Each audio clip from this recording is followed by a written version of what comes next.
Hello everyone, नमस्कार। स्वागत है आपका लोधा जी क्लासेस के बीए प्लेटफॉर्म पर।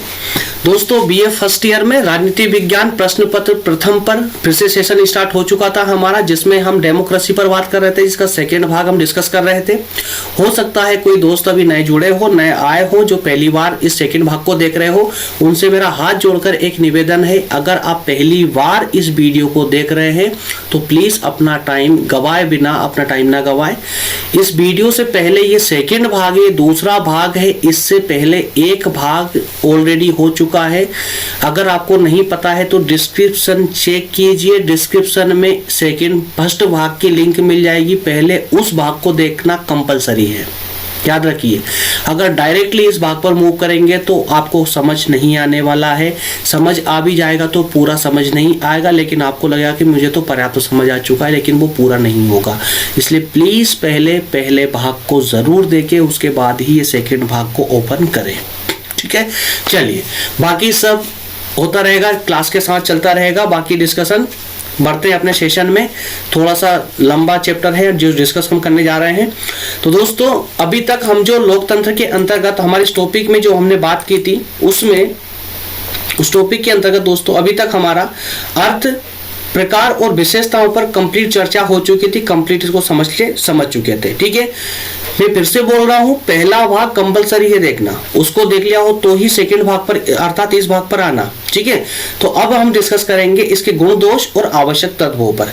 तो इसके गुण और दोष को अगर आपने अच्छे से समझ लिया तो समझ जाना लोकतंत्र पूरा आपको समझ आ गया, ठीक है। चलिए, तो बिना टाइम को बर्बाद किए सीधे बढ़ते हैं अपने कंसेप्ट के ऊपर, अपने टॉपिक पर। तो दोस्तों, ये रहा हमारा टॉपिक, ये रही हमारी स्लाइड, लोकतंत्र के गुण और दोष। लोकतंत्र के गुण और दोष बेसिकली व्यवहारिक रूप से अगर आप समझना चाहें तो इस प्रकार से आप इसको समझ सकते हैं कि लोकतंत्र की जब हम बात करेंगे, गुण की बात करेंगे, तो गुणों से तो ये परिपूर्ण है, पूरा भरा हुआ है। लोकतंत्रात्मक शासन व्यवस्था गुणों से तो भरी हुई है, क्योंकि अन्य जितनी भी शासन व्यवस्थाएं हैं, उन किसी भी शासन व्यवस्था में जनता को इतने अधिकार, इतनी स्वतंत्रताएं प्राप्त नहीं होती है जितनी कि लोकतंत्र में होती है। और चूंकि लोकतंत्रात्मक शासन व्यवस्था को तो कहा ही गया है कि यह जनता का शासन है, जनता के लिए है और जनता के द्वारा किया जाने वाला शासन है, ठीक है। अर्थात कि लोकतंत्र में जो कुछ भी है वो जनता ही है, ठीक है। लेकिन अब चूंकि हम तो स्टूडेंट हैं, हमें तो पढ़ना है। अगर एग्जामिनर ने बोला कि इसके दोष बताइए, भाई लोकतंत्र के दोष बताइए, तो मुझे ये बताइए किस चीज के दोष नहीं हो सकते, किसका नकारात्मक पक्ष नहीं हो सकता है। भाई, अमृत का भी जब नकारात्मक पक्ष हो सकता है, अमृत और जहर की जब हम तुलना करते हैं तो दोस्तों अमृत का भी एक नकारात्मक पक्ष हो सकता है, और एक जब जहर का भी एक सकारात्मक पक्ष हो सकता है, तो लोकतंत्र कौन सी बड़ी बात है यार। लोकतंत्र का भी एक जब सकारात्मक पक्ष है तो नकारात्मक भी होगा, है ना। तो उन्हीं नकारात्मक पक्षों को आधार बना करके आलोचकों ने इसकी आलोचना करना प्रारंभ कर दिया, ठीक है। अब वो किन आधारों को इन्होंने आधार बनाया था, उसी को तो हम पढ़ने जा रहे हैं आगे, ठीक है। तो शुरू करते दोस्तों अपना सेशन आज का, है ना। सबसे पहले हम बात करेंगे लोकतंत्र के गुण के बारे में। लोकतंत्र के गुण के अंतर्गत दोस्तों हम 10 पॉइंट के माध्यम से हम इसके पूरे गुणों को 1 बाय 1 करके समझेंगे, पूरे विस्तार के साथ, पूरे डिटेल के साथ में, ठीक है। पीडीएफ है, आप डाउनलोड कर लेना, टेलीग्राम चैनल पर अपलोड कर दी जाती है हैंड टू हैंड ही, वहीं से आपको पूरी पीडीएफ मिल जाएगी। तो नोट्स बनाने की अगर आपके पास समय नहीं है तो आप नोट्स भी नहीं बनाएंगे तो भी चलेगा, बस जो पीडीएफ, जो पीपीटी में आपको प्रोवाइड कर रहा हूँ पीडीएफ फॉर्मेट में, जो क्लास नोट्स प्रोवाइड कर रहा हूँ, इनको डाउनलोड करके अपने मोबाइल में या कंप्यूटर में रख ले। एग्जाम में जाने से जस्ट पहले अगर आप रिवीजन करेंगे तो ये सफिशिएंट होगा दोस्तों। लेकिन पढ़ने के बाद बिना पढ़े ऐसा नहीं कि बस पीपीटी को ही आप एकदम आधार बना करके और एग्जाम देने चले जाए। कुछ पढ़ा तो कुछ भी नहीं पढ़ा, सिर्फ पीपीटी ले ली, डाउनलोड कर ली सब कुछ और पढ़ के और एग्जाम देने चले जाए, और एग्जाम में कुछ क्वेश्चन ठीक से कर नहीं पाए और यहाँ पर आकर के फिर दे कमेंट कुछ भी नेगेटिविटी के साथ में खूब भर पड़ ले कि यार सर कुछ भी बोलते हैं, है ना। तो ऐसा ना करें। चलिए, शुरू करते हैं दोस्तों। 10 पॉइंटों के माध्यम से लोकतंत्र के, डेमोक्रेसी के गुण समझेंगे हम, इसकी क्या क्या गुण हो सकते हैं। तो सबसे पहले अगर हम बात करें दोस्तों, तो इसमें जन कल्याण की साधना होती है। किसकी साधना होती है? जन कल्याण की साधना होती है। चूंकि पूरी लोकतंत्रात्मक शासन व्यवस्था जो है पूरी जनता की ओर झुकी हुई है, सारी पावर जनता के पास में है। तो जो भी शासन व्यवस्था में होगा वो जनता की ही सेवा करेगा। तो जनता की सेवा करेगा मतलब जनता की साधना करना हो गया ना, ठीक है। इसके अलावा सर्वाधिक कुशल प्रशासन होता है, सबसे ज्यादा कुशल प्रशासन है, इससे ज्यादा कुशल प्रशासन कोई सा भी नहीं है। सार्वजनिक शिक्षण, सभी को कुछ न कुछ सीखने को मिलता है इस शासन व्यवस्था से। देशभक्ति का स्रोत है, क्रांति ना के बराबर होती, क्रांति होने की शायद संभावनाएं नहीं होती है। समानता का पोषक होता है, लोकतंत्र में समानता समाहित होती है, समानताएं होती है। स्वतंत्रता की रक्षा यहाँ होती है, सभी वर्गों का प्रतिनिधित्व होता है, सभी की प्रतिभा के विकास का अवसर इनको प्राप्त होता है, विश्व शांति का समर्थन होता है। तो ये 10 पॉइंट हैं। 10 पॉइंटों को 1 बाय 1 करके अब हम यहाँ पर समझने का प्रयास करेंगे दोस्तों। तो बने रहे सेशन के एंड तक और बिल्कुल फुल कॉन्सेंट्रेशन के साथ में बने रहे, पूरी एनर्जी के साथ रहो यार, एनर्जी के साथ पढ़ा करो। ये ढीले ढीले मजा नहीं आता है ना। स्ट्रेट बैठकर स्ट्रेटली पूरा एनर्जी के साथ में, अगर मन नहीं लग रहा ना, आलसी आ रहे ना, बंद करो मोबाइल वगैरह सब, वीडियो सब बंद करो, निकल लो। जब इच्छा हो, जब दिल करे, पूरी एनर्जी के साथ भरे हो तब पढ़ना। 2 घंटा पढ़ोगे पर्याप्त है। उस 8 घंटे पढ़ने वाले स्टूडेंट से जो कि बस है ना, समझ लो ना, बिना एनर्जी के पढ़ रहा है, पढ़ कहाँ रहा है, दिमाग कहीं और है, दिमाग में कुछ और चल रहा है, सामने किताब रखी हुई है, बस पढ़े जा रहा मजबूरी में। दोस्तों ऐसे पढ़ने की आदत सुधारो। पढ़ो तभी जब आपका मन लगे, जब आपका दिमाग बोले, ठीक है। हालांकि अब आप कोशिश तो कर रहे हैं मुझे बोलने की कि सर मन तो हमारा कभी नहीं लगता पढ़ने में, है ना।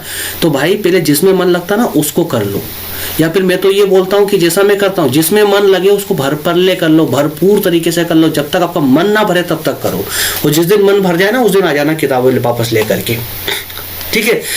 तो चलिए शुरू करते हैं। इधर उधर की बातें तो होती रहेगी, शुरू करते हैं। जन कल्याण की साधना, जन कल्याण की साधना। तो मेरे दोस्तों, लोकतंत्र में शुरू से ही मैं चिल्ला चिल्ला कर बोल रहा हूं कि लोकतंत्र में सारी शक्तियां जनता के अंदर ही निहित होती है, सारी शक्तियां जनता के अंदर निहित होती है, और जनता ही अपने प्रतिनिधियों को चुनकर के शासन में भेजती है, और वो प्रतिनिधि पूरे 5 साल तक, या फिर जो भी शासन का जो शासन काल है, उस शासन काल तक जब तक वो उस पद पर रहेगा, जनता की सेवा करता रहेगा, जनता की सेवा करता रहेगा। क्यों करेगा? क्योंकि उसके पीछे भी एक डर है, क्योंकि जनता ने उसे एक निश्चित समय के लिए चुनकर भेजा है, हमेशा के लिए नहीं भेजा है, एक निश्चित समय के लिए चुनकर भेजा है। तो वो जनता की सेवा करने से पीछे नहीं हटेगा। क्यों नहीं हटेगा? क्योंकि उसे अच्छा काम करना ही पड़ेगा, नहीं तो अगली बार जनता उसको चुनेगी नहीं, है ना।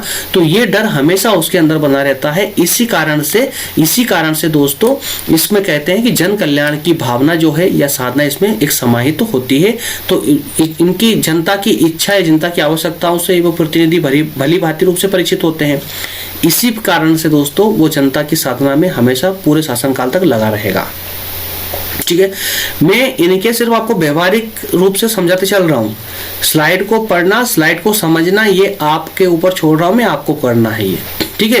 क्योंकि ये डाटा तो सब मैंने दिया है, मैंने खुद ही लिखा है, तो मैं खुद ही इसको पढ़ूंगा, मतलब क्या निकला, है ना। ये इतना भरपले डाटा लेकर आ रहा हूँ दोस्तों, ये सब आप लोगों के लिए, ताकि आपको नोट्स बनाने में ज्यादा तकलीफ ना हो।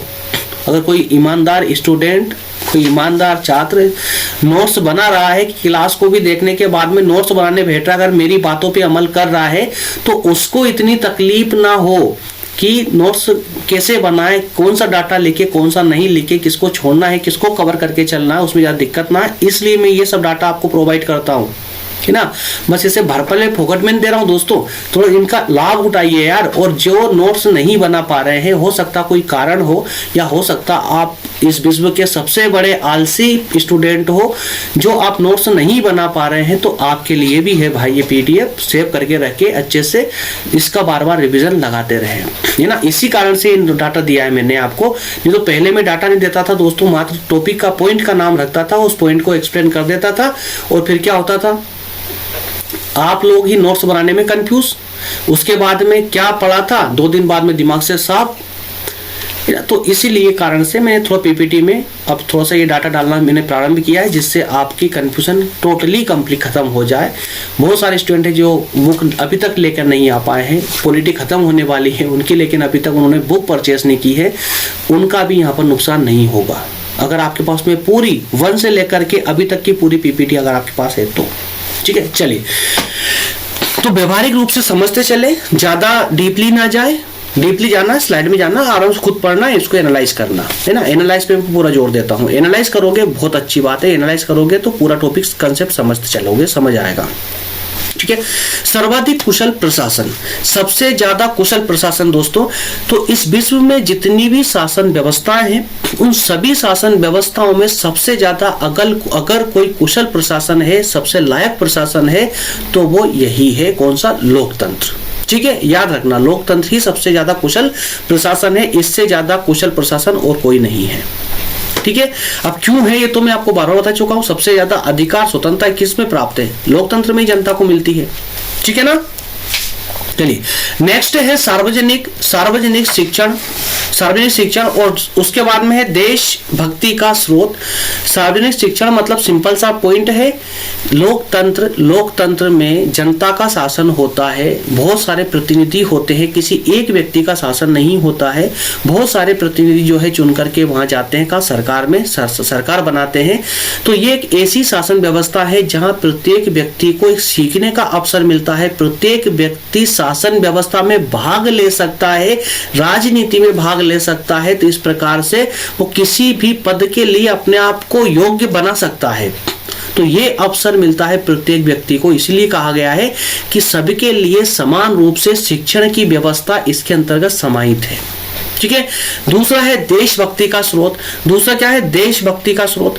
तो भाई देशभक्ति का स्रोत बिल्कुल होगा ही होगा। क्यों होगा, अगर लोकतंत्रात्मक शासन व्यवस्था है तो जनता के हिसाब से, जनता के अनुसार, भले वो प्रत्यक्ष हो या अप्रत्यक्ष हो, दोनों रूपों में जनता के अनुसार शासन चलता है, जनता के अनुसार शासन चलता है। थ्योरेटिकली बोल रहा हूं मैं, याद रखिएगा, जनता के हिसाब से शासन चलता है। हालांकि शासन तो नेता अपने खुद के हिसाब से ही करते हैं, पर बोलने में क्या जा रहा है, बोल दो यार, है ना। तो आप लोग भी पढ़ लेना, पढ़ने में क्या जा रहा है, बाकी वास्तविक रूप तो आप समझते ही हो, है ना, समझाने की आपको आवश्यकता नहीं है। पर जो नहीं समझते हो वो समझाने की कोशिश कर रहा हूं मैं आपको। किताबी लैंग्वेज नहीं समझ रहे हो, किताबें क्या बोल रही है, नंबर जिससे मिलेगा वो भी समझा रहा हूं मैं आपको। वास्तविक तो आप समझते हो कि शासन किसका चलता है, लेकिन यहां मैं कह रहा हूं कि लोकतंत्र के अंदर शासन चलता है जनता का, तो इस कारण से जनता को राष्ट्र में विशेष लगाव होता है उस देश से। तो इसलिए दोस्तों, इसलिए देश प्रेम की भावना प्रत्येक व्यक्ति में समाहित होती है। ठीक है, बाकी स्लाइड आप पढ़ते जाना यार, आप पढ़ते रहना। ठीक है, मैं इसको नहीं पढ़ रहा हूं क्योंकि नहीं तो टाइम बहुत ज्यादा लग जाएगा इसमें। तो चलिए, क्रांति से सुरक्षा। अब भाई क्रांति से सुरक्षा यार, ये टॉपिक पॉइंट तो पढ़ते ही आपके दिमाग में एकदम क्लिक होना चाहिए, इसमें कोई कंफ्यूजन होना ही नहीं चाहिए आपको। क्रांति से सुरक्षा कैसे होगी, जरा समझिए। भाई क्रांति कहाँ होती है, जहां जनता दुखी होती है, जहां जनता दुखी होती है, जहां जनता के पास कोई अधिकार ना हो, जनता का शोषण हो रहा हो, तो एक ऐसी शासन व्यवस्था जिसमें शासक वर्ग अर्थात राजा जनता का अनुचित रूप से शोषण कर रहा हो, अत्याचार कर रहा हो, वो लंबे समय तक करता जाए, और जनता के पास में कोई दरवाजा निकलने का ना हो कि अगर इस दरवाजे से निकल जाए तो हम अत्याचारों से बच जाएंगे, ऐसी कोई दरवाजा ना हो। अर्थात इस दरवाजे को बोलते हैं संवैधानिक उपाय, कि संविधानिक व्यवस्था के अंतर्गत ऐसी कोई व्यवस्था नहीं है जिससे का प्रयोग करके हम राजा के अत्याचारों से बच सके। जब ऐसी स्थिति उत्पन्न होती है तो जनता के पास एकमात्र रास्ता बचता है, वो बचता है क्रांति का या विद्रोह का। ठीक है, तो ऐसी शासन व्यवस्थाओं में विद्रोह होते हैं। तो लोकतंत्र में तो संभावना क्रिएट हो ही नहीं सकती है, पनप ही नहीं सकती इसकी संभावना। क्यों, क्योंकि लोकतंत्र में तो जनता के पास भरपूर अधिकार है, भरपूर पूरी तरह से स्वतंत्रता प्राप्त है। सुप्रीम कोर्ट उन अधिकारों की रक्षा के लिए बैठा हुआ है, किस चीज का डर है जनता को। तो ऐसी शासन व्यवस्थाओं में, लोकतंत्रात्मक शासन व्यवस्था में इस चीज का डर होता ही नहीं बिल्कुल भी। किसका, क्रांति का, है ना। दूसरा समानता का पोषक। भाई यहाँ किसी के साथ में असमानता नहीं की जा सकती, असमानता का भाव नहीं रखा जा सकता। लोकतंत्र की जो है समानता जो है ना, लोकतंत्र की आत्मा कह सकते हैं। स्वतंत्र, जिस प्रकार से स्वतंत्रता लोकतंत्र की आत्मा है ना, उसी प्रकार से समानता भी लोकतंत्र की एक आत्मा है। ठीक ठीक है, तो समानता का भाव होना कंपलसरी है लोकतंत्र के अंतर्गत। दूसरी बात, स्वतंत्रता की रक्षा और सभी वर्गों का प्रतिनिधित्व। स्वतंत्रता की रक्षा, स्वतंत्रता की रक्षा। अब यार संविधान ने खुद जनता को अधिकार दिए हैं। कौन सा स्वतंत्रता का अधिकार दिया है? तो स्वतंत्रता का अधिकार स्वयं संविधान दे रहा है और उसकी रक्षा के लिए सुप्रीम कोर्ट को बिठा दिया, आपके सर्वोच्च न्यायालय को बिठा दिया है ना। तो ऐसी स्थिति में आपका के अधिकारों की, आपके स्वतंत्र का हनन कोई कर ही नहीं सकता है। उसकी भरपूर रक्षा होती है लोकतंत्र में। और जिस प्रकार से कहते हैं ना कि लोकतंत्र की आत्मा होती है, लोकतंत्र की आत्मा होती है क्या? स्वतंत्रता। अगर स्वतंत्रता नहीं है किसी लोकतंत्र में तो वो लोकतंत्र हो ही नहीं सकता है। ठीक है, इसी प्रकार सभी वर्गों का प्रतिनिधित्व। तो लोकतंत्र में सभी वर्गों का प्रतिनिधित्व होता है, सभी वर्गों को समान महत्व दिया जाता है, चाहे वो बहुसंख्यक वर्ग हो, चाहे वो अल्पसंख्यक वर्ग हो, पिछड़ा हुआ हो या उच्च हो, कैसा भी वर्ग होगा, सबको समान प्रतिनिधित्व, सबको समान महत्व दिया जाएगा।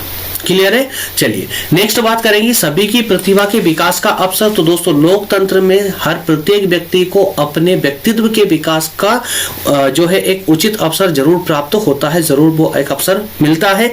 विश्व शांति का समर्थक। आज अगर देखें वर्तमान की अगर हम बात करें तो सबसे बड़ा मुद्दा है विश्व शांति। अगर विश्व शांति को संभाल के नहीं रख पाए ना तो अब तीसरा विश्व युद्ध होने में वक्त नहीं लगेगा। और अगर अब तीसरा विश्व युद्ध दोस्तों होता है, तीसरा विश्व युद्ध अगर होता है तो आप समझते हैं क्या होगा? शायद ही इस पृथ्वी पर कोई प्राणी बच जाए, शायद ही इस पृथ्वी पर कोई प्राणी बचे। ठीक है, तो उसी को हम कह देंगे भाई कलयुग की समाप्ति हो चुकी है, कलयुग का एक युग का अंत हो चुका है ना, यही अंतिम है। अगर थर्ड वर्ल्ड वॉर हुआ तो यही अंतिम होगा।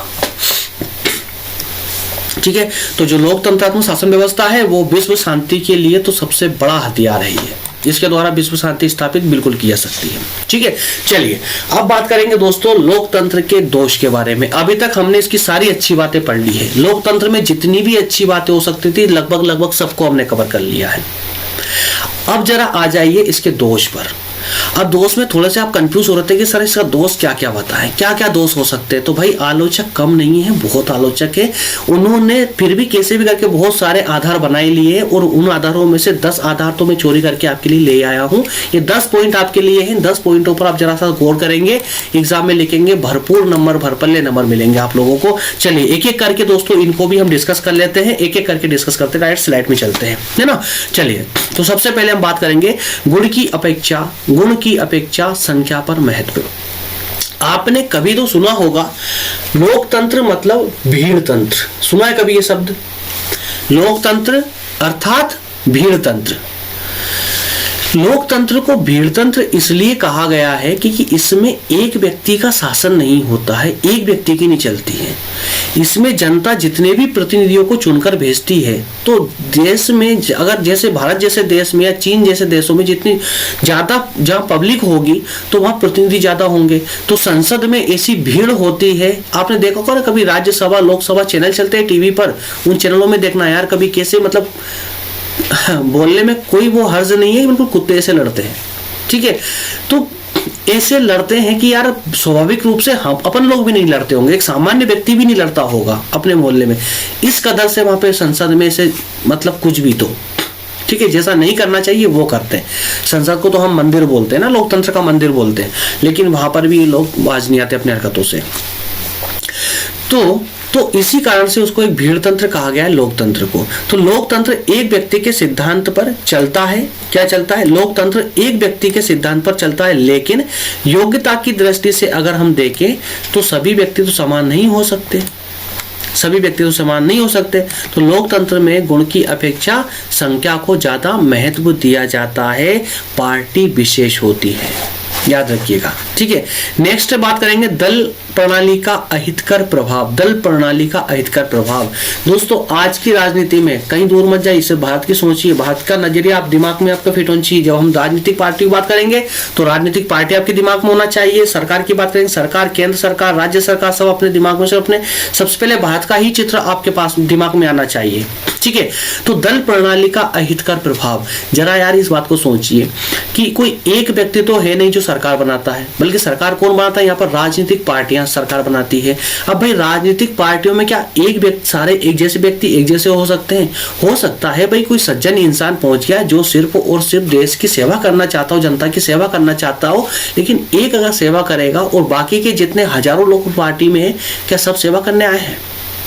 भाई सभी सेवा करेंगे तो फिर मेवा क्या जनता को खिला देंगे? तो संभव नहीं है ना। क्योंकि आज एक वास्तविकता बता रहा हूं मैं पार्टियों की, जो व्यक्ति अपने जीवन में कुछ नहीं कर सकता वही राजनीति को फॉलो करता है, वही राजनीति में जाता है। 90% परिणाम यही है दोस्तों, 90% बता रहा हूं मैं आपको। तो जो व्यक्ति अपनी लाइफ में कोई कार्य नहीं कर सकता, कार्यशील प्राणी नहीं है, जो ठीक से कार्य नहीं कर सकता, वही पॉलिटिक्स में जाकर के वो देश का उद्धार करता है, देश का विकास करता है, देश की उन्नति करने के लिए जो है बीड़ा उठाता है अपने कंधे पर। जिसके शायद कंधे ही ना हो वो भी मतलब है ना। तो ज़्यादा तो फिर आप बस शुरुआत कर दी है मैंने, बाकी समझ लेना, आप जो जो समझना चाहो समझ सकते हो आप खुद लोग। तो दल प्रणाली का अहितकर प्रभाव होता है। वर्तमान समय में जो प्रतिनिधित्वात्मक प्रजातंत्र है, तो इसके संचालन के लिए राजनीतिक दल एक अनिवार्य आवश्यकता हो गई है। तो भाई प्रतिनिधि किसकी चुनेंगे? राजनीतिक दल की चुनेंगे ना। तो राजनीतिक दल होना आवश्यक हो गया है। तो भाई राजनीतिक दल में अलग अलग प्रकार के लोग होंगे तो उनका प्रभाव होगा। और दूसरी बात यह है कि जब चुनाव होते हैं तो चुनाव के समय में जो लोग उस पार्टी को सपोर्ट करते हैं और उस पार्टी की सरकार बनने के बाद में वो सरकार भी उन लोगों के ही हित के बारे में सोचेगी जिन्होंने चुनाव के वक्त उनको सपोर्ट किया था। ठीक है, तो इसलिए कहा गया है कि भाई पार्टी का, दल का जो प्रभाव होता है वो हितकर ना होकर के अहितकर होता है। वो वर्ग विशेष को, व्यक्ति विशेष को महत्व देते हैं अपनी सरकार बनाने के बाद में। ठीक है, तो इसका अर्थ यह हुआ, इसलिए कहा गया कि लोकतंत्र एक जो है, लोकतंत्र की एक विशेष कमी है ये। उसके बाद में बात की सार्वजनिक धन और समय का अपव्यय।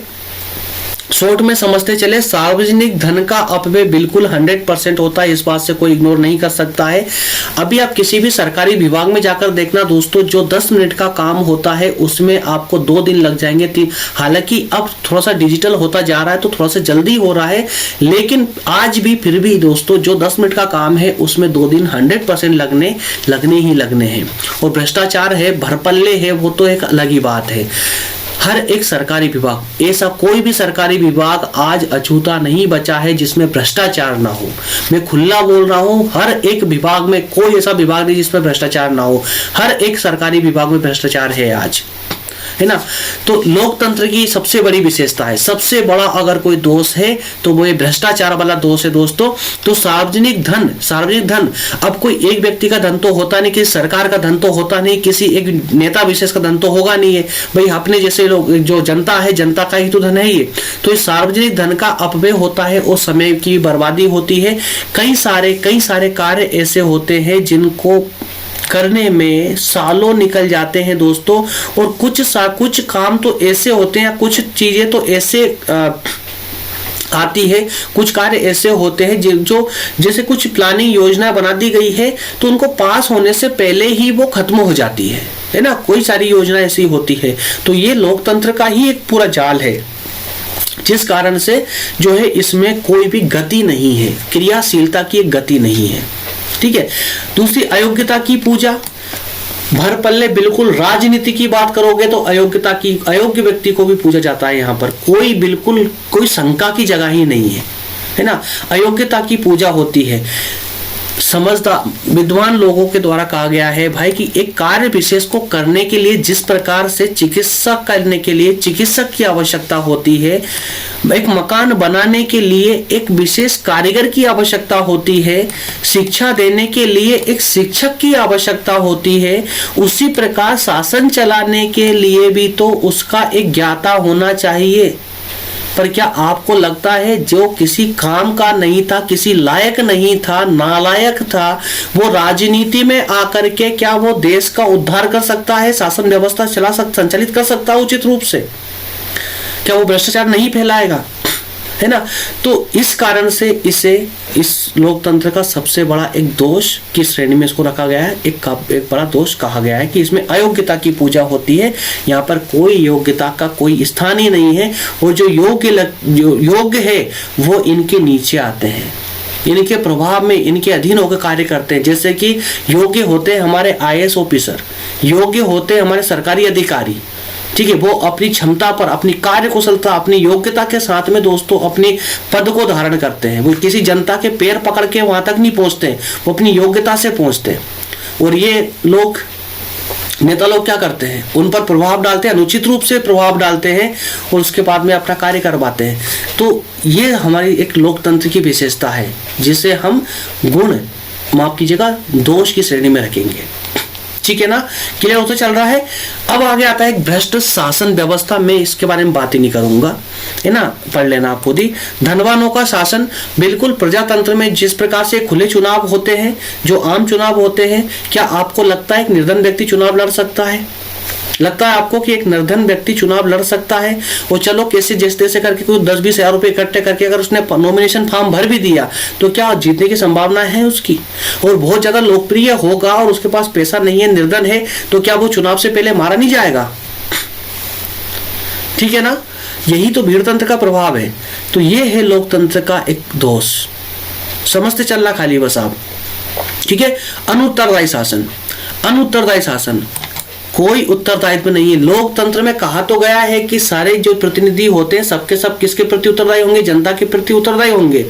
लेकिन वास्तविक रूप से कोई उत्तरदायित्व इसमें देखने को नहीं मिलता है, कोई उत्तरदायित्व देखने को नहीं मिलता है, क्योंकि यह नोटों की राजनीति होती है, नोट की राजनीति होती है। एक मंत्री जब चुनाव लड़ता है, तो 100 करोड़ 200 करोड़ खर्च करता है। तो मेरे भाई किस लिए खर्च करता है वो? ताकि वो 1000, 2000, 10,000, 20,000 करोड़ रुपए अपनी जेब में अपने अंदर कर सके। सबसे पहले तो वो वही कार्य करेगा ना। तो इस कारण से दोस्तों कोई उत्तर, सिर्फ लोकतंत्र की एक सजावट का एक बना हुआ है, सजावट के लिए बना हुआ है कि लोकतंत्र में एक उत्तरदायित्व की भावना होती है, लेकिन ऐसा वास्तविक रूप से कुछ होता नहीं है। ठीक है, दूसरी बात, मतदाताओं की उदासीनता।